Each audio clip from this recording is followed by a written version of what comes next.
Mis hermanos, les invito a abrir sus Biblias en la carta que Pablo le escribió a Tito.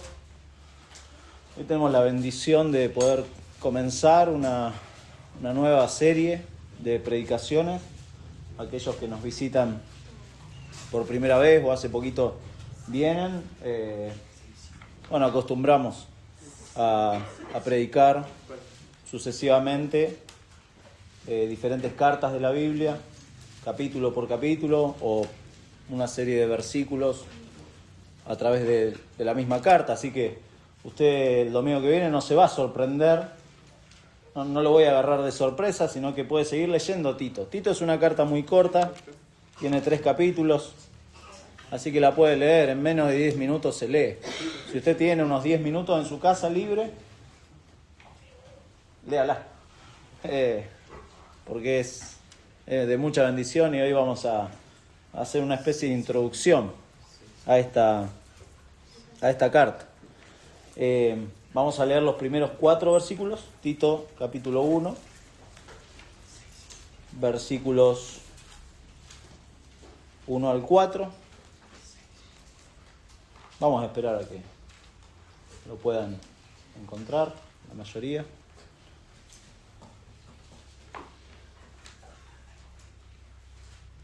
¿Sí?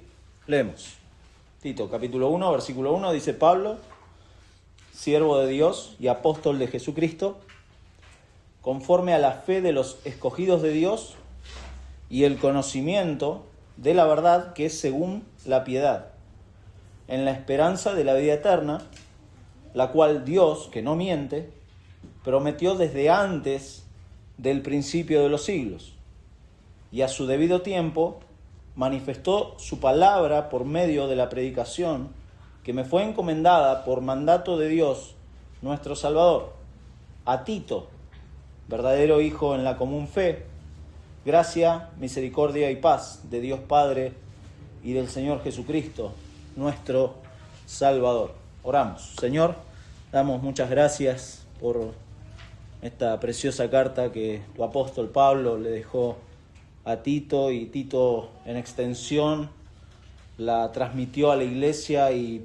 providencialmente tú has permitido que esta carta llegue a nosotros para que podamos recorrerla, y hoy queremos iniciar esto, pero necesitamos tu ayuda, necesitamos la guía de tu Espíritu Santo para que podamos entender las verdades que esta carta tiene, podamos entender cómo todo esto entra dentro de tu plan redentor para con tu iglesia, y pedimos por favor, Padre, también nos ayudes, que si hay cosas que tenemos que obedecer, cambiar, que son de instrucción para nuestra vida, Señor, por favor, necesitamos tu ayuda para obedecerte, Señor, tu gracia todos los días.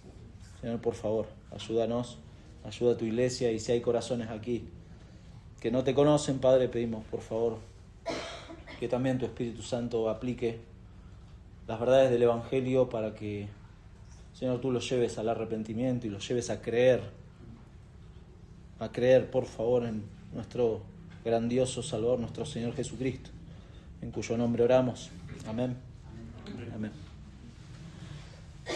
Bueno, aquellas personas que entienden de música, no sé cuántos músicos hay acá, y de paso,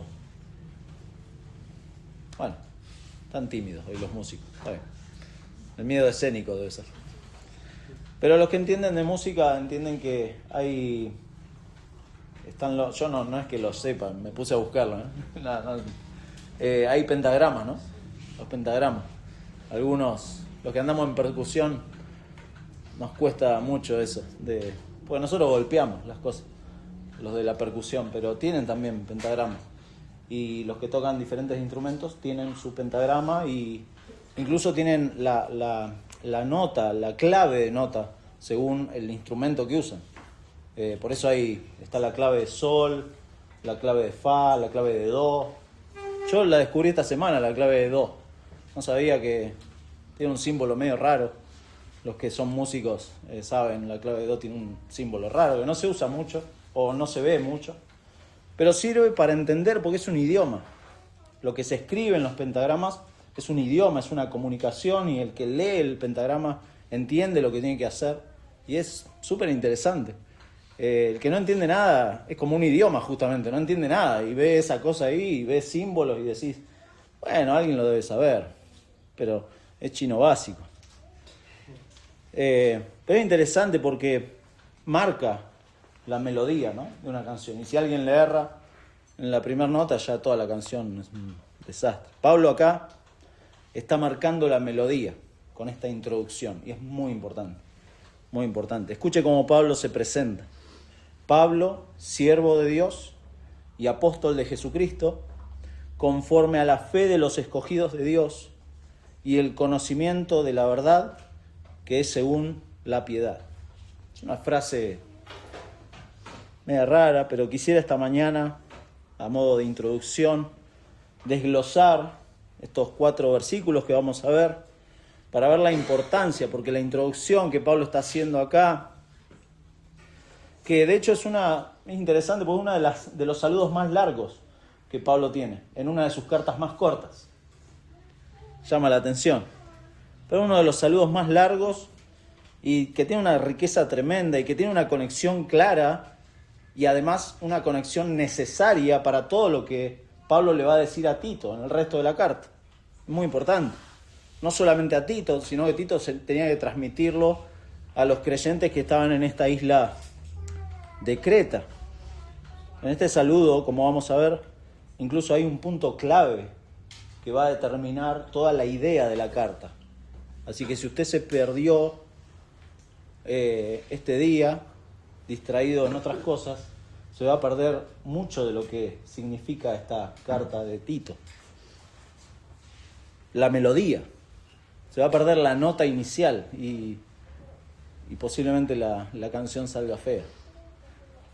Pablo ha dejado a este hombre, a Tito, en una isla que lo menciona ahí en versículo 5, Creta. Tito es un delegado ministerial. Esta isla está entre unos 1.600, unos 1.700 kilómetros de Roma. O sea, de acá a Buenos Aires, más o menos, está esta isla de Creta. Una isla que si usted busca información, no se la voy a dar ahora, porque no viene al caso, pero busque en Wikipedia o en algún buscador, busque Creta, la isla de Creta, y va a encontrar un montón de cosas.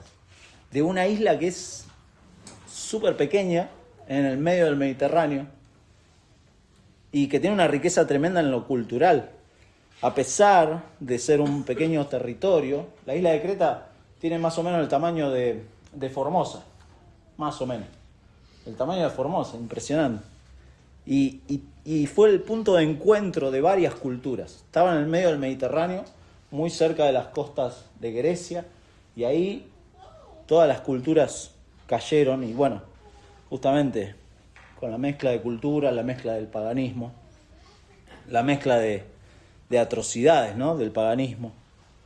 De hecho, los cretenses tenían una fama muy particular de corrupción, de mentiras, que hasta sus mismos habitantes lo reconocían. En versículo 12 de ahí, capítulo 1.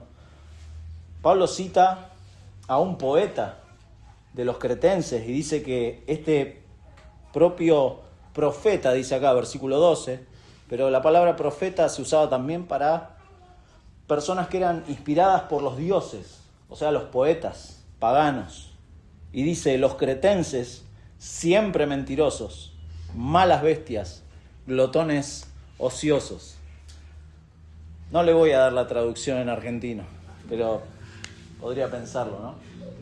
Evalúelo en su casa, lo que Pablo está diciendo.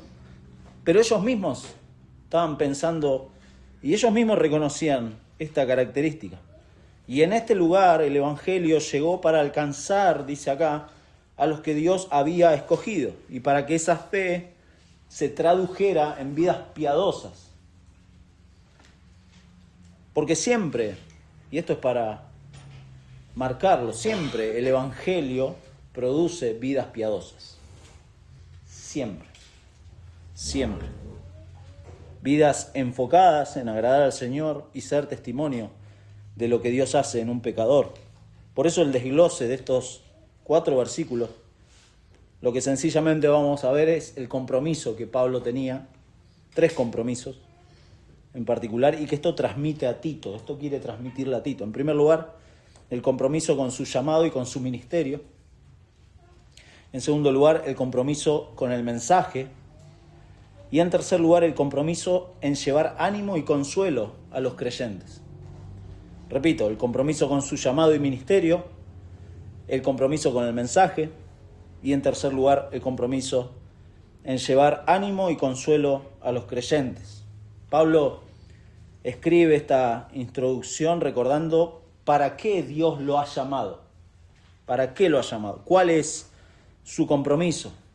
Pero principalmente bajo qué autoridad está Pablo y Tito y cada creyente en definitiva para estos compromisos. Los creyentes de los cuales se espera, y esta es la idea del pasaje, se espera de los creyentes que la sana doctrina se traduzca naturalmente en vidas piadosas que buscan agradar a Dios. Repito, se espera de los creyentes que la sana doctrina, o sea, lo que uno cree, se traduzca naturalmente en vidas piadosas que buscan agradar a Dios. Porque, mi hermano, no significa nada, y sépalo, no significa nada profesar que usted cree en Cristo si su vida no evidencia esas cosas. Y eso es lo que estaba pasando acá. Los cretenses, como dice, siempre mentirosos, malas bestias, glotones ociosos, necesitaban entender los creyentes en Creta que profesar a Cristo no vale de nada si mi vida no da evidencia de eso. Por eso, en primer lugar, Pablo tiene un compromiso con su llamado y con el ministerio. Fíjese ahí en versículo 1. Así como Pablo, recuerda Pablo, ¿quién era Pablo? Saulo de Tarso era en su momento. Saulo de Tarso estaba comprometido realmente con su religión. Él era un hombre muy preparado en su religión.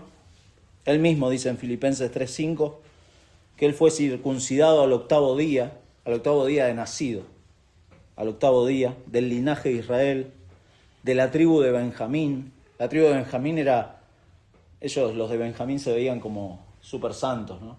Porque eran Judá y Benjamín, eran los del sur que nos habíamos quedado fieles a Dios, y ellos se pensaban que eran la gran cosa. Hebreo de hebreos, o sea, diríamos en argentino, el más grosso de los hebreos.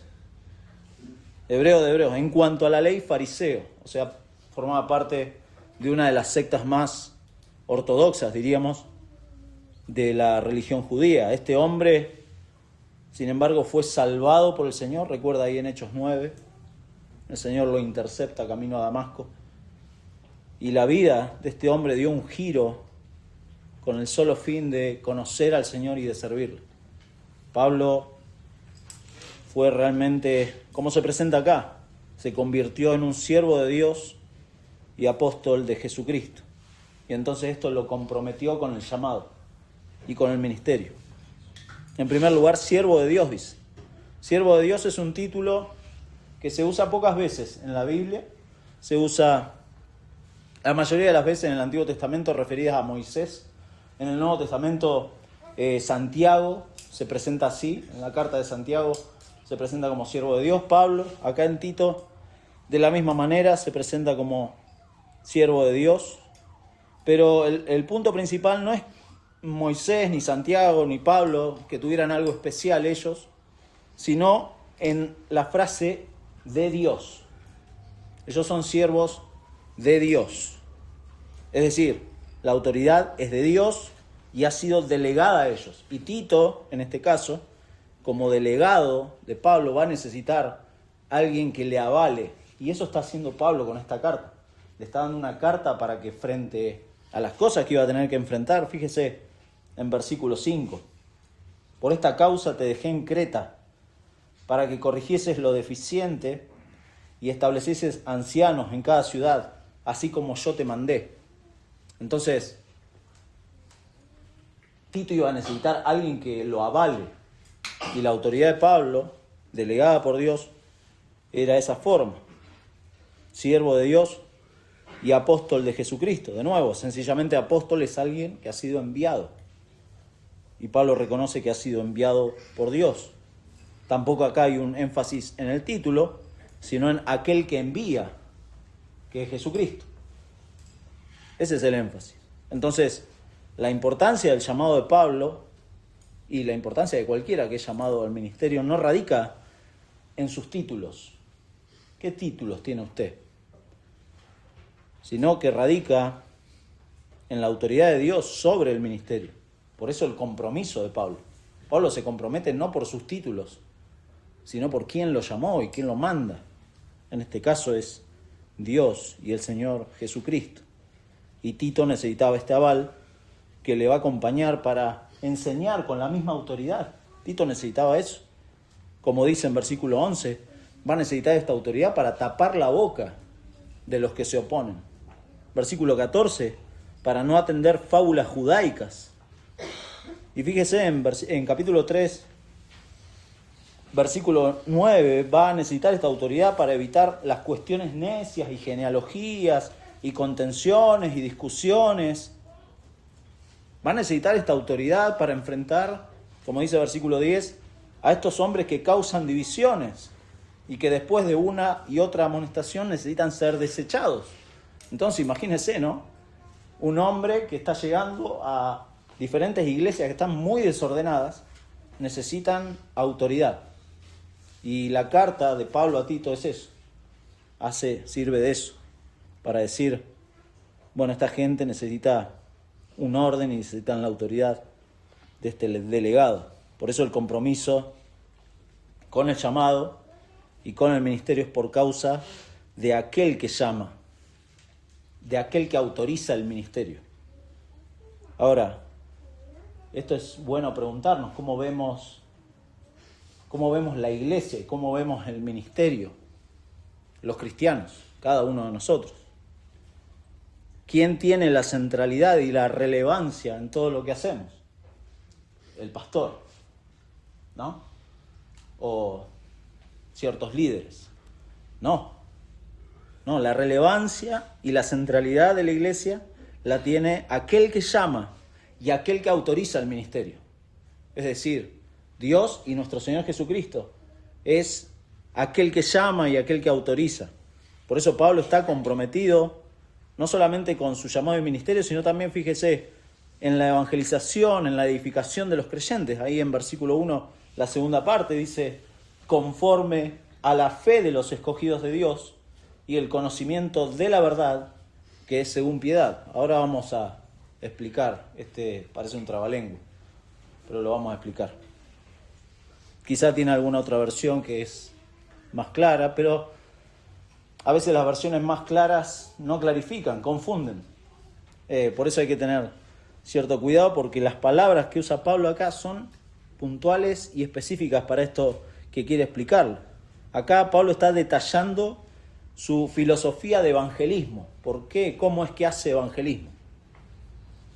Hay una frase muy similar, unas páginas atrás, segunda de Timoteo, capítulo 2. Pablo le escribe a Timoteo la última carta. Pablo sabe que va a morir, y entonces esto es importante, lo que le dice. Imagínese, usted se está por morir y tiene que escribirle una carta a su familia. ¿Qué le escribiría? Bueno, eso es lo que Pablo está haciendo acá. Se está despidiendo. Y fíjese, le dice, capítulo 2, versículo 8, acuérdate de Jesucristo.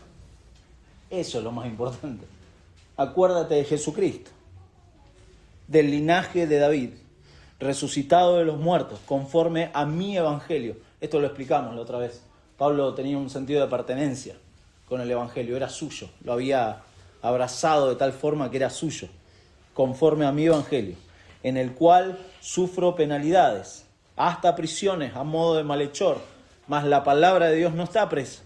Por tanto, en consecuencia, todo lo soporto por amor de los escogidos. Ahí está la frase que es similar a esta de Tito, por amor de los escogidos, para que ellos también obtengan la salvación que es en Cristo Jesús con gloria eterna. Con gloria eterna. Pablo sabe que el evangelio es poder de Dios. Es poder de Dios para, como dice Romanos, ¿no? 1:16, para salvar a todo aquel que cree. Es poder de Dios y sabe que depende del obrar soberano de Dios. Lo leímos hoy en Efesios, en capítulo 1, del 3 al 14. Ahí habla claramente que Dios es el que elige, escoge. En Hechos, capítulo 13, Pablo predica el Evangelio y la gente se maravilla por la palabra de Dios. Y dice que muchos fueron salvados de los que estaban ordenados para vida eterna. Y de eso está hablando. Dios es el que elige. Entonces, entendiendo que Dios es la autoridad que envía, que de Dios es la salvación, y que, como dice Romanos 10:17, la fe viene por el oír y el oír la palabra de Dios, lo que uno hace, como se reconoce Pablo acá, lo que uno hace es un trabajo de siervo. ¿Se da cuenta? Es un trabajo de... Literalmente la palabra es esclavo. Esclavo. Aquel que sirve al Señor es un esclavo del Señor y tiene que estar dispuesto a ese tipo de esclavitud. Y el ministerio entonces está conformado bajo estas verdades.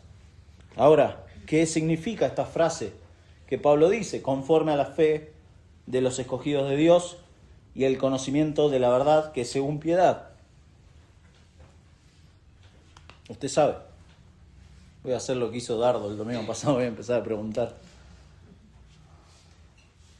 Bueno, acá es interesante porque hay dos palabras acá que son iguales, pero en el español se traducen diferentes. Una es conforme a la fe de los escogidos y la otra es al final que dice de la verdad que es según la piedad. Conforme y según son la misma palabra. Y se podría traducir para o en beneficio de. Para o en beneficio de. Entonces, podríamos leer esa parte, Pablo, siervo de Dios y apóstol de Jesucristo, para el beneficio de la fe de los escogidos de Dios y el conocimiento de la verdad que es para la piedad. ¿Se da cuenta? Tiene más sentido el para. En medio de esta isla, como leímos recién, donde reinaba el caos moral, en una cultura donde cada uno elegía sus dioses, cada uno elegía los dioses como se les ocurría. Acá es al revés. Acá es al revés. Los creyentes son escogidos por Dios. Nadie elige a Dios. No hay quien busque a Dios. Nadie elige a Dios. Es Dios el que los ha elegido, escogido. Un Dios que, como dice más adelante, un Dios que no miente. No como los cretenses, siempre mentirosos. Dios no miente. Dios no miente. Ahora, cuando un pecador dice, yo quiero a Cristo, cuando un pecador dice, yo quiero a Cristo, es porque algo ha pasado antes. Algo ha pasado. No es una elección del pecador, sino que antes pasó una obra en su interior que el Nuevo Testamento habla como un nuevo nacimiento. Algo ha pasado y eso nos hace buscarle. Como dice Efesios capítulo 2, estábamos muertos. Un muerto no busca a nadie. Conoce, ¿no? Tenemos cementerios acá. Apláudale y trate de levantar a un muerto. No va a poder hacerlo. Bueno, así es el ministerio. Así es la evangelización. Usted no puede hacer nada. No busque medios carnales para tratar de convertir a alguien. No lo va a lograr. No lo va a lograr. Lo puede traer a la iglesia, le puede regalar una Biblia, le puede hacer un montón de cosas, puede hacer. Puede generarle un programa para que estudie. Cosas, muchas cosas podemos hacer. Pero la vida la puede dar Dios solamente. Usted no puede. Usted no puede, no insista en querer resucitar a un muerto, porque no lo va a lograr. No lo va a lograr. Y Pablo sabía por qué Pablo estaba comprometido con el ministerio, porque Pablo sabía que de Dios era la salvación, que él podía. No somos, mi hermano, no somos justos, sino que somos justificados por su gracia. Estábamos muertos y hoy los creyentes tenemos vida por la justicia de Cristo. Es Dios por medio de Cristo que logra todo, ¿se da cuenta? Ahora le pregunto, ¿usted tiene esta esperanza? ¿Usted tiene esta vida?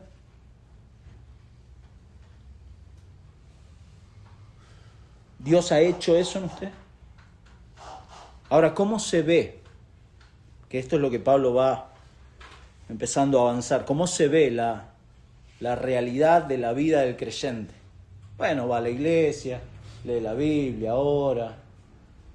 Sí, son buenas cosas, es excelente. Pero, y quizá esto es la parte central de la carta, es esta frase que dice el conocimiento de la verdad, que es según la piedad, o como leímos recién, el conocimiento de la verdad, que es para la piedad. Acá conocer la verdad equivale a ser salvo, porque no es un conocimiento intelectual. Usted puede saber la historia de Jesús, puede saber que Jesús nació en Belén, nació de la Virgen, puede saber que vivió una vida justa, hizo milagros, usted lo puede saber eso. Usted puede saber que Jesús fue acusado falsamente y que fue llevado a una cruz y que murió. Y puede saber también que los soldados vieron la resurrección y que después se les pagó para que no dijeran nada. Y puede saber toda la historia, pero si no sabe qué significa todo eso, aplicado a usted, no tiene nada. Por eso conocer la verdad no es algo intelectual, sino es un conocimiento íntimo de saber por qué Cristo vino a morir, por qué murió Jesucristo. Y esa verdad del Evangelio tiene el fin de producir piedad en el cristiano. El conocimiento de la verdad, que es el Evangelio, es para la piedad. No me quedo solamente con la justificación, sino que está unida a la santificación. La santidad del creyente está inexorablemente unida. Entonces, por eso Pablo siempre, fíjese, conecta siempre la sana doctrina con vidas santas. Aquel que conoce la sana doctrina tiene una vida santa, no perfecta, pero va a luchar por eso, va a ir tras eso. Y también lo opuesto, cuando Pablo habla de pecaminosidad o de vidas impías, siempre está relacionado con la falsa doctrina, con los errores doctrinales. Siempre hace eso Pablo. La sana doctrina habla de algo saludable, que es saludable para su alma. Si a usted no le interesa la sana doctrina, seguramente le interesa cosas no saludables para su alma.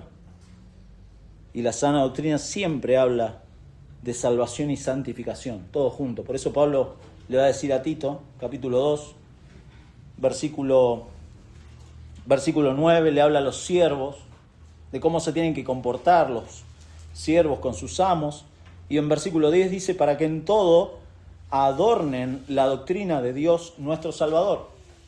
¿Cómo adorna usted la doctrina de Dios? Con la vida. Con la vida se adorna la doctrina. Lo que usted cree se adorna con la vida. Por eso le dice, versículo 11, porque la gracia de Dios se ha manifestado para salvación a todos los hombres. Y fíjese lo que dice, lo que hace la gracia de Dios en la vida del creyente. Nos enseña que tenemos que renunciar a la impiedad y a los deseos mundanos y vivamos en este siglo sobria, justa y piadosamente. ¿Se da cuenta? Esto es lo que produce el Evangelio. Por eso Pablo está comprometido con esto, porque sabe que Dios lo va a hacer. Versículo 13, aguardando la esperanza bienaventurada, hecha mano de la vida eterna, ¿no? Aguardar la esperanza bienaventurada y la manifestación gloriosa de nuestro gran Dios y Salvador Jesucristo, quien se dio a sí mismo por nosotros para redimirnos de toda iniquidad y purificar para sí un pueblo propio, celoso de buenas obras. Eso quiere Dios hacer con los cristianos. Un pueblo propio, celoso de buenas obras, redimidos de toda iniquidad. La sana doctrina y la fe verdadera, mi hermano, produce naturalmente santidad. Aquel que le escapa a la santidad y que no quiere saber nada con ordenar su vida y vivir correctamente, me animo a decir, no es un creyente. Me animo a decir eso. ¿Por qué? Porque no quiere obedecer a Dios. No quiere. No estoy hablando de perfección, por favor, pero sí de una búsqueda de un deseo. Hoy es el día de las motos. Hay un deseo. La impiedad, como dice ahí, los deseos de este mundo no son compatibles con la fe de los escogidos. No hay compatibilidad. Si usted sigue con su impiedad, con sus deseos de este mundo, aferrado a este mundo y amando las cosas de este mundo, el amor del Padre no está en usted. Yo no lo puedo engañar. No puedo decirle, no, tranquilo. No esté tranquilo. Si usted está amando las cosas de este mundo, es muy posible que el amor del Padre no esté en usted. Muy posible. Y esto es incompatible con la fe de los escogidos. Pero Pablo también, en segundo lugar, tiene un compromiso con el mensaje. Pablo fue, dijimos, enviado por el Señor, fue enviado para alcanzar con el Evangelio a los escogidos. Y esa verdad tiene el propósito de producir piedad, de producir santidad en los creyentes. Y entonces Pablo está introduciendo, como dijimos, el tema central de esta carta, que es la relación entre la sana doctrina y la santidad personal. Los que conocemos la verdad debemos ocuparnos en nuestra vida de cómo vivimos esa verdad. Nos salvó por medio de la fe en la verdad y por medio de la obediencia al Señor diligentemente buscamos agradarle en todo. Por eso la necesidad, como decía un hermano esta semana, hablaba con un hermano y hablábamos de la necesidad de poner en práctica lo que aprendemos en su palabra. No venimos. A ver, la reunión de los domingos no es un show para ver, a ver qué tiene el pastor para... No es un show esto. No, a ver cómo tocan los chicos, a ver si las canciones salen bien. No es un show. No. Venimos para aprender juntos lo que el Señor nos dice en las oraciones, en las canciones, en su palabra, para obedecerle. Si usted no quiere obedecer al Señor de lo que aprende en su palabra, vuelvo a decir, examine si está en la fe. Posiblemente no. Es muy posible que no. Si el patrón de su vida es de desobediencia, tras desobediencia, tras desobediencia, es muy posible. No le vamos a engañar. No le vamos a engañar en ese sentido. Por eso dice, versículo 2, y esto lo tiene que conectar con el saludo, ¿no? Pablo, siervo de Dios y apóstol de Jesucristo, en la esperanza, versículo 2, en la esperanza de la vida eterna. También es alguien comprometido, Pablo, acá con el mensaje de esta vida eterna, de que antes éramos pecadores en condenación, estábamos sin esperanza, estábamos, como dijimos, como dice Efesios 2, muertos espiritualmente, enemigos de Dios, y ahora hemos recibido vida eterna y esperanza eterna, dice ahí. ¿Qué significa eso? Bueno, a veces se usa una imagen para explicar la justificación, y se usa esa imagen de un juez que absuelve, que perdona, porque alguien ha pagado. Y se usa para ejemplificar el Evangelio. Seguramente lo habrá usado, yo lo he usado, esa imagen del juez que perdona, etc. Pero es una imagen que no hace justicia realmente a todo lo que Dios ha hecho en el Evangelio. ¿Por qué? Porque Dios no es solamente un juez que absuelve al pecador, sino que además, y esto es lo grandioso, esto es precioso, es un Padre que nos ha dado la esperanza de estar para siempre con Él. ¿Se da cuenta? Dios no es un juez lejano que me ha perdonado a través de su Hijo y me ha abandonado, sino que me ha dado esta esperanza de estar siempre con Él. Esto es tremendo. Esa vida eterna, dice acá, es segura para los escogidos. Es algo firme. No es una esperanza vaga. No es esa esperanza que decimos, no, bueno, espero que mañana esté lindo. Espero que mañana no llueva. Esa es una esperanza vaga. Es una esperanza que no es segura. Porque a veces le pifia, ¿no? El pronóstico. Algunos no, algunos son exactos en su análisis. Pero esta esperanza acá de la vida eterna es segura, es firme. Y fíjese por qué es firme. Versículo 2.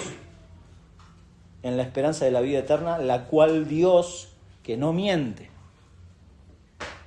prometió desde antes del principio de los siglos. Primero, Dios no miente. Y eso está garantizado. Amén. La esperanza de la vida eterna está garantizada para los creyentes. Esto es firme. Dios no miente. Los creyentes tenemos vida eterna. No es que va a tener o, bueno, voy a ver cómo llego. No depende de usted. No depende de cómo es su desempeño. Bueno, no, sí, yo espero que Dios, viste, como si esperábamos el clima. Espero que Dios me salve. Hay gente que dice eso. No, bueno, no, acá dice no, si te escogió el Señor, Dios te salvó, Dios no miente, Dios te garantiza que tenés vida eterna. Y además dice que la ha prometido desde antes del tiempo de la eternidad. Le ha prometido a usted y a mí, ¿amén? Amén. Esto lo hice a propósito y lo tenía anotado acá. No digamos amén a cualquier cosa, por favor. Porque el pastor dice amén. No, fíjese lo que dice. Dios no miente. Dios no miente. Amén. Y lo prometió desde antes del principio de los siglos. Así es. ¿Dice que se lo prometió a usted y a mí? No. ¿Usted estaba desde antes del principio de los siglos? No. Usted no es eterno. Esto es interesante, es precioso. ¿A quién Dios le prometió esto? ¿Quién estuvo ahí con Dios el Padre? Juan, capítulo 17. Juan, Evangelio de Juan, capítulo 17.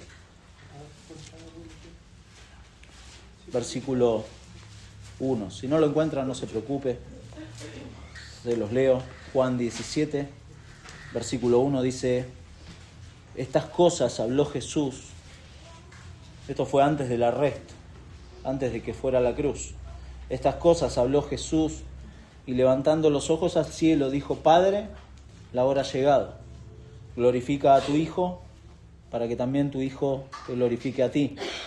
Como le has dado potestad sobre toda carne para que dé vida eterna a todos los que le diste. Versículo 6. He manifestado tu nombre a los hombres que del mundo me diste. Tuyos eran y me los diste, y han guardado tu palabra. Versículo 20. Mas no ruego solamente por estos, sino también por los que han de creer en mí, por la palabra de ellos. ¿Se da cuenta? ¿Quién estaba en la eternidad y a quién Dios le prometió y le dio a sus escogidos? A Jesucristo mismo. El Padre dándole al Hijo los escogidos. Por eso la promesa es firme al Hijo. No es una promesa ni a usted ni a mí. Nosotros no somos el centro de nada. No piense que es el ombligo del mundo. No, el único ombligo de todo el universo es el Señor Jesucristo. Y Dios el Padre se lo prometió, esta promesa firme al Hijo. Por eso en 2 de Timoteo también usa esta frase similar. 2 de Timoteo, en capítulo 1. En capítulo 1 le dice, hablando de, le dice a Timoteo de no tener vergüenza del Señor Jesucristo. No tengas vergüenza del Señor Jesucristo. Y le recuerda, versículo 9, quien nos salvó y llamó con llamamiento santo, no conforme a nuestras obras, sino según el propósito suyo y la gracia que nos fue dada en Cristo. ¿Cuándo? En Cristo Jesús, antes de los tiempos de los siglos. En Cristo Jesús, desde la eternidad. Dios ha decretado esto. Pero ahora, dice, ha sido manifestada por la aparición en el punto histórico de nuestro Señor Jesucristo, el cual quitó la muerte y sacó a la luz la vida y la inmortalidad por el Evangelio. Este Dios que no miente le ha prometido al Hijo esto. Nosotros no estamos involucrados en nada de esto, pero dice Hebreos sobre el final, capítulo 13, versículo 20, y el Dios de paz, que resucitó de los muertos a nuestro Señor Jesucristo, el gran pastor, el gran pastor de las ovejas, y agrega, por la sangre del pacto eterno. Esto no tiene nada que ver usted. Es Dios el que ha hecho. Es Dios el que ha elegido. Es Dios el que se ha comprometido en esta relación con su Hijo y en esta promesa firme de salvar a sus escogidos. Pablo está, con todo esto, lo que está haciendo Pablo acá, está probando la imposibilidad de que un escogido no se salve. ¿Se da cuenta? Es imposible que lo que Dios ha hecho desde la eternidad y lo ha confirmado en la cruz no se cumpla. Si no, ¿sabe qué? Dios sería un mentiroso. Pero dice ahí, Dios no miente. Dios no tendría poder, pero Dios es todopoderoso. Por eso esto da a Pablo y a todos los creyentes, le da fuerza y le da confianza para el ministerio que hace la iglesia. Si usted tiene temor de predicar el Evangelio, recuerde estas cosas. Recuerde esto. No tenga miedo. Si es Dios el que salva, no tenga miedo. Si no depende de usted, no depende de su oratoria o de su inteligencia, no depende de usted. No depende de sus argumentos. No hay argumentos contra el poder de Dios. ¿Se da cuenta? Porque Dios salva al pecador. Dios salva al pecador. Y esto afianza entonces el compromiso con el mensaje que predicamos. Y dice versículo 3, volviendo a Tito, y a su debido tiempo manifestó su palabra por medio de la predicación que me fue encomendada por mandato de Dios, nuestro Salvador. ¿Se da cuenta? La vida eterna, prometida en la eternidad pasada, ahora es predicada.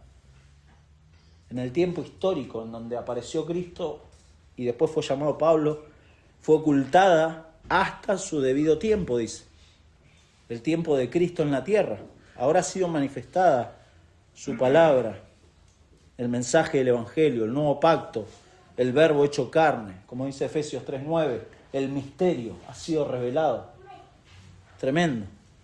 Y ahora Cristo salva a todos los que Dios le dio. ¿Se da cuenta? Es tremendo. El plan de Dios es perfecto. Dios ha decidido manifestar incluso esto por medio de la predicación del Evangelio, de la predicación de nuestra boca. Dios podría haber elegido ángeles. No sé, podría haber hecho una señal en el cielo para salvar a sus escogidos. Pero Dios usa medios humanos muy limitados para hacer algo que solamente Él puede hacer, para que la gloria sea de Él y no nuestra. ¿Se da cuenta? Y así Dios salva. Pablo sirve a Dios entonces como un esclavo y como un heraldo del rey. El mensaje estaba oculto, ha sido manifestado por medio de la predicación, y ese es el medio que usa Dios, la predicación. Ese es el trabajo de Pablo. Y la única manera de manifestar la belleza del Evangelio es por medio de la predicación. Si usted no es creyente, su parte no es preocuparse. Hay gente que se preocupa y dice, ¿seré escogido? ¿No seré escogido? Empieza a pensar en esas cosas. Pero no se preocupe, no es esa la parte en la que se tiene que preocupar. Porque Dios no dice, si eres escogido te voy a salvar. No, Dios no dice eso. Él dice en su palabra que si crees en Jesucristo, si te arrepentís de tus pecados, si confías en Jesucristo como el único medio para llegar a Dios, vas a recibir perdón de pecados y vida eterna y vas a ser salvo. Si te arrepentís, vas a ser salvo. Y aquellos que son salvos de verdad, luego sí van a reconocer esto que dice su palabra, de que han sido escogidos desde la eternidad, no por sus méritos, sino por la misericordia de Dios. Y por ello, esto los va a llevar, como dice acá, naturalmente, a una verdadera piedad. Y esto es importante. Tenemos el deber de hablar el Evangelio, mi hermano, porque es un mandato de Dios a todos, y de exhortar, como dice capítulo 3, versículo 8, insistir con firmeza, para que los que creen en Dios, los creyentes, procuren ocuparse en buenas obras. Los que creen van a mostrar vidas piadosas, vidas que están enfocadas en agradar a Dios. Tenemos entonces este compromiso con el mensaje del Evangelio, que no solamente llama al pecador al arrepentimiento, sino lo que dice en versículo 14 del capítulo 2, nos ha llamado para redimirnos de toda iniquidad y purificar para sí un pueblo propio, celoso de buenas obras. Un pueblo propio, escogido, celoso de buenas obras. Es decir, esto que dice acá en el saludo, el conocimiento de la verdad para la piedad. Dijimos entonces, en primer lugar, Pablo tiene un compromiso con el llamado y con el ministerio, tiene un compromiso con el mensaje, esto quiere transmitirle a Tito, pero en tercer lugar y finalmente tiene un compromiso en llevar ánimo y consuelo a los creyentes. Y esto es precioso, porque luego de que Pablo ha presentado estas verdades que describe en los primeros versos, Pablo acá menciona finalmente, parece como medio largo, finalmente menciona al destinatario de la carta, a Tito. Tito, verdadero hijo en la común fe, dice.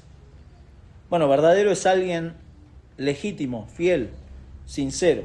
Pablo está diciendo que Tito es una persona confiable, no es un creyente nuevo, porque si usted busca en el Nuevo Testamento va a encontrar muchas veces a Tito involucrado en el ministerio, involucrado en los viajes misioneros de Pablo. Es interesante porque Tito no aparece en Hechos, en ningún lado de Hechos, pero sí aparece en las cartas de Pablo y lo menciona. Pablo lo mandó en una ocasión, aparentemente él creyó en el Señor Jesucristo en Antioquía, posiblemente era de ahí. Después estuvo en la iglesia de Corinto, difícil iglesia, complicado, estuvo trabajando ahí mucho tiempo. Y entonces Pablo lo menciona acá de vuelta, pero dejándolo en Creta. Es un hombre confiable y tiene la misma fe, dice, de los escogidos. Es notable acá que la palabra cuando usa común fe es una palabra, esta palabra común, que se usa también para hablar de cosas profanas, de cosas que son impías o pecaminosas. ¿Por qué menciono esto? Porque para Dios no hay grises. Esta misma palabra común puede hablar de común fe o puede hablar de lo impío, de lo pecaminoso. Hay otras palabras. Por ejemplo, la palabra temor, lo vimos hace unos domingos cuando hablamos del Salmo 19. El temor de Jehová es limpio, que permanece para siempre. La palabra temor en el Antiguo Testamento también es una palabra que se usa siempre igual, pero puede corresponder a lo bueno o a lo malo, porque para Dios no hay grises.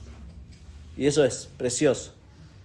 Para Dios no hay grises, no hay un lugar neutral en cuanto a la fe, no hay un punto medio. ¿A qué voy con esto? A que usted o tiene la fe de los escogidos o no la tiene. Usted es un hijo de Dios o no lo es. Es decir, ¿no le ha pasado, y esto nos pasa a todos, que le hablamos del Evangelio a alguien, quizás le regalamos una Biblia y cuando nos preguntan, decimos, no, estás leyendo la Biblia, pero con el Evangelio, con Jesucristo, ¿qué ha hecho? ¿Cree o no cree? No hay grises.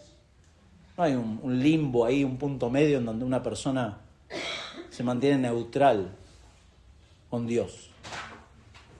No se engañen, mi hermano, porque esto puede ser engañoso y puede ser grave.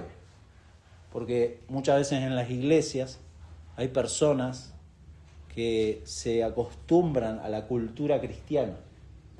Vienen a la iglesia, leen la Biblia, hacen cosas de cristianos, cantan, todas las cosas que hacemos, ¿no? Pero no son creyentes. No son creyentes. Y esto es también importante, en esto nadie se puede hacer el Mesías, ¿no? Tratando de convertir a alguien por medios carnales. No, es el Señor, lo dijimos al principio, el Señor es el que salva. Por eso es de ánimo este saludo y es un consuelo para Tito, porque la difícil tarea de corregir lo deficiente y establecer ancianos iba a depender de cómo termina esto. Esto es precioso. Le dice, vos sos confiable, Tito, vos tenés la fe, la común fe que tenemos. Y para esto necesitas recordar estas cosas, porque no solamente vas a tener que corregir lo deficiente y establecer ancianos, como leímos recién, vas a tener que reprender duramente para que algunos sean sanos en la fe, dice versículo 13. Vas a tener que hablar de acuerdo a la sana doctrina, versículo 1 de capítulo 2. Vas a tener que exhortar y presentarte como ejemplo, capítulo 2, versículos 6 y 7. Vas a tener que hablar con autoridad, versículo 15 de capítulo 2. Vas a tener que recordarles estas enseñanzas e insistir con firmeza, capítulo 3, versículo 1, versículo 8. Vas a tener que evitar hablar de necedades y desechar a los que dividen la iglesia, capítulo 3, versículos 9 y 10. Con esto, Tito, vas a tener que ayudar incluso a otros hermanos en medio de esta cultura, de esta sociedad contraria a Dios, como le dice capítulo 3, versículo 13. Vas a tener que ayudar a Zenas y a Apolos. Todo esto requiere de este permanente recordatorio y de este permanente compromiso y la garantía que Dios da a sus hijos. ¿Qué es esa garantía? Su gracia y su paz. Su gracia y su paz en medio del compromiso asumido. Dios le da a sus hijos, a sus escogidos, su gracia y su paz. Tito debía predicar acá, con el mismo compromiso de Pablo. Con el mismo compromiso. Imagínense si Tito no hubiera asumido este compromiso. Bueno, no hubiera funcionado, no hubiera podido ordenar las cosas ahí. Si predicamos la verdad y no vivimos la verdad, finalmente nuestro Dios será blasfemado.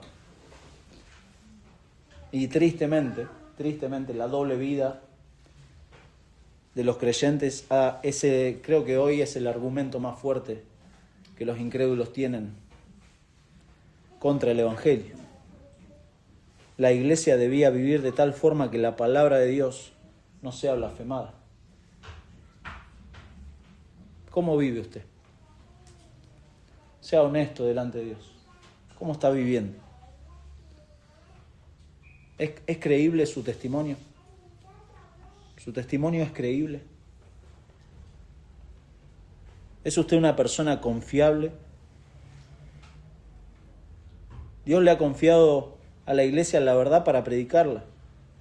¿Pero usted es confiable con su vida? ¿O su cristianismo es una actividad del domingo que puede que sí, puede que no, veo si voy, no, hoy no tengo ganas? Y también, pues eso se traduce en la vida diaria. ¿Tengo ganas o no de obedecer al Señor? Bueno, sí, no es tan así. No, el pastor es un exagerado. Bueno, gracias a Dios que Dios no miente, ¿no? Dios no es exagerado. Por eso la tarea principal de Tito era colocar ancianos confiables. Si no, no hubiera podido colocar ancianos confiables, colocar modelos para los creyentes, colocar personas íntegras, con ciertas, como vamos a ver, si Dios lo permite el domingo que viene, con ciertas características de irreprensibilidad. La cultura de Creta era abrumadora, mi hermano. Era abrumadora, por eso la iglesia no iba a poder ser liderada por personas que se manejen como el resto de la cultura. ¿Se da cuenta? El cristiano o tiene temor de Dios o tiene temor de este mundo. O tiene temor de Dios o tiene temor de lo que dice la cultura. O tiene temor de Dios o se guía por las filosofías de este mundo. Entonces necesitamos personas confiables. La iglesia debe vivir metida en una cultura corrupta, pero siendo contraste a este mundo. Usted no puede vivir como vive el mundo. El cristiano no puede vivir como vive el mundo, de ninguna manera. Este mundo, podríamos decir, es como Creta. Este mundo es Creta. ¿Por qué eran famosos? Por su deshonestidad. Pero, mi hermano, nadie debe decir del cristiano, no, cuidado con este porque este se maneja así o así. No, de ninguna manera. Consideremos entonces la importancia del carácter de los cristianos para la misión que el Señor nos ha dado. Porque de esta manera o blasfemamos o no el nombre de Dios. Cuando una persona es cristiana, dijimos, es porque Dios lo ha elegido, confían en la verdad porque Dios les ha dado esta fe, y entonces se produce esta relación con Dios que produce piedad. Por eso no es posible que alguien que dice ser creyente no sea piadoso, ni busque crecer en la piedad. No es posible. No existe eso. Es un engaño. Es un engaño. Es como el catolicismo, ¿no? El catolicismo propone, está bien, viví tu vida, pero cumplí con ciertos sacramentos o con ciertas cosas. Pero no, el cristianismo no es eso. Dios ha elegido para que sean un pueblo santo, celoso de buenas obras. Los de esta isla de Creta ahora son creyentes y ya no viven como cretenses, no viven como su cultura, son cristianos. Ahora el peligro, ¿cuál es el peligro real? Y con esto vamos terminando, es que los verdaderos cristianos se debiliten en su fe. Y eso sí puede pasar, que empiecen a mezclarse con los cretenses, que empiecen a amoldarse a la cultura. Los cristianos, mi hermano, pueden dejar de ser saludables porque se empiezan a mezclar, la cultura les puede afectar. Por eso esto no es una cuestión de los domingos solamente, el cristianismo es una cuestión de todos los días. Todos los días está usted, si usted es creyente verdadero, usted está todos los días luchando para ser fiel al Señor, y usted quiere ser fiel al Señor, pero va a luchar porque esto es como una guerra. Usted puede ser afectado. Por eso todos los días usted lucha por usted, cada uno es responsable, y también puede luchar por otros hermanos, advirtiéndoles, cuidándolos. Luchamos porque es una guerra contracultural. Luchamos por la salud de nuestras almas. Esto es un compromiso personal que nadie puede hacer por usted. Usted no le puede echar la culpa de su inmadurez a otros. No haga eso, por favor. Si usted es inmaduro y usted no crece en el Señor, usted es responsable. Cada uno es responsable delante del Señor. Claro, lo van a ayudar, sus hermanos los van a ayudar, pero la responsabilidad final es de uno. Es de uno. Esto es un compromiso personal. Pero sepa que en esta lucha no está solo, sino que, como le dice Pedro a los creyentes perseguidos, Primera de Pedro, capítulo 5, Primera de Pedro, capítulo 5, versículo 6, dice: humillaos, pues, bajo la poderosa mano de Dios, para que Él os exalte cuando fuere tiempo, echando toda vuestra ansiedad sobre Él, porque Él tiene cuidado de vosotros. Sed sobrios y velad, porque vuestro adversario, el diablo, el adversario de los creyentes, como león rugiente, anda alrededor buscando a quien devorar, al cual resistid firmes en la fe, sabiendo que los mismos padecimientos se van cumpliendo en vuestros hermanos en todo el mundo. Usted no está solo. No piense como hacía el profeta Elías, que pensaba que estaba solo en la cueva. No. hay otros hermanos que están sufriendo. Hay otros hermanos que están luchando firmes en la fe, en la común fe.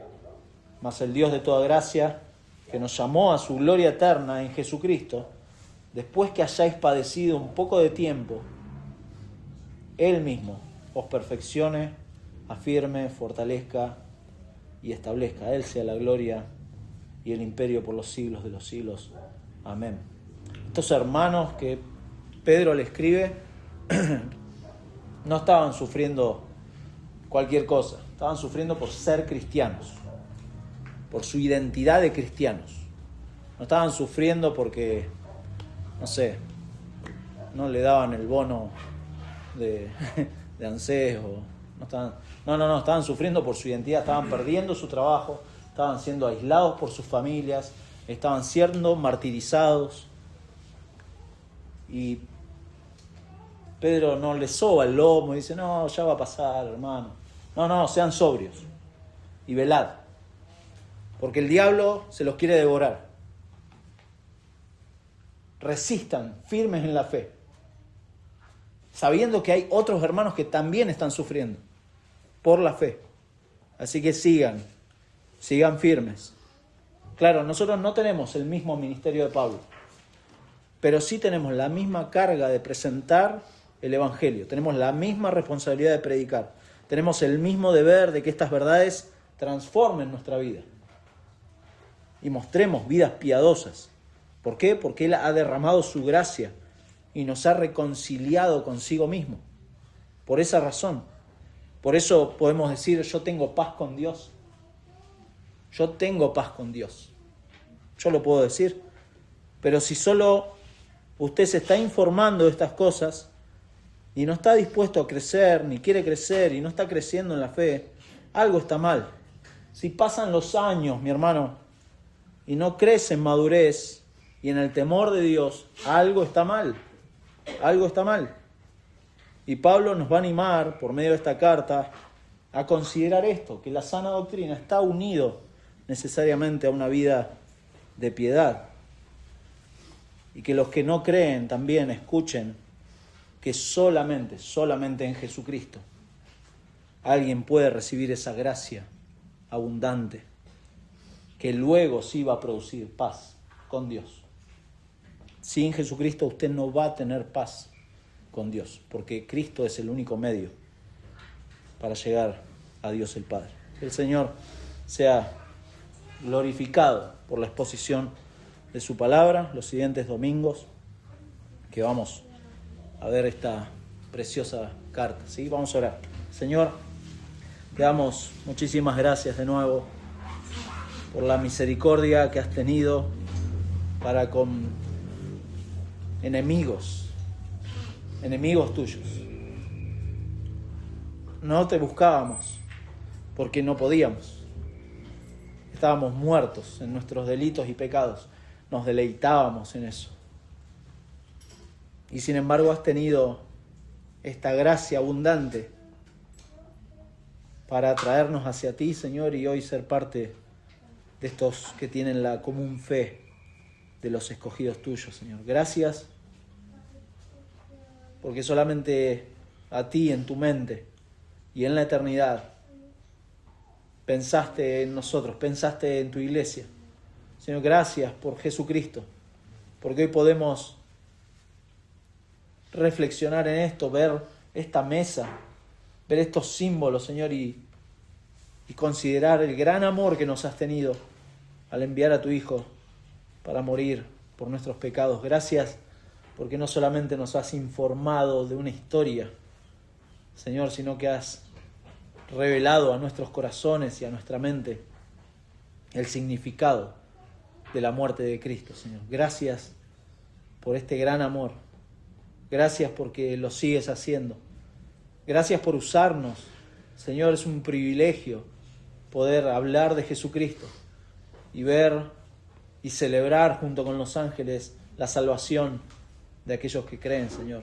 Pero también gracias por esta bondad que tienes de hacernos parte de tu llamado, de tu ministerio, de tu obra, Señor, para seguir haciendo lo que tenemos que hacer, pero también advertir a aquellos que no creen que solamente en Jesucristo pueden llegar a tu presencia, si no van a seguir manteniéndose en ese común de la gente que va a la condenación. Se están yendo al infierno, Señor, y danos también la urgencia de ir y predicarles, de ir y hablarles, de ir e insistirles, Señor, que no nos engañemos de que están en un lugar neutral, no lo están. Si te rechazan, se mantienen en ese lugar, Señor, y pedimos por favor, nos ayudes y nos des valor para mostrarles esa realidad de que no hay grises, no hay lugares neutrales para contigo, Señor. Rogamos también por tu iglesia, ayúdanos por favor a que nuestras vidas crezcan en piedad, crezcan en santidad, Señor. Que nos afirmemos en tu palabra y encontremos en ella las verdades que realmente nos ayudan, nos alimentan para seguir creciendo, Padre. Rogamos por estas cosas, Señor, y gracias de nuevo por esta preciosa carta de Tito que hemos hoy comenzado y pedimos, Padre, tu gracia para continuar desarrollándola, Señor. Te lo pedimos todo en el nombre de Jesús. Amén. Amén.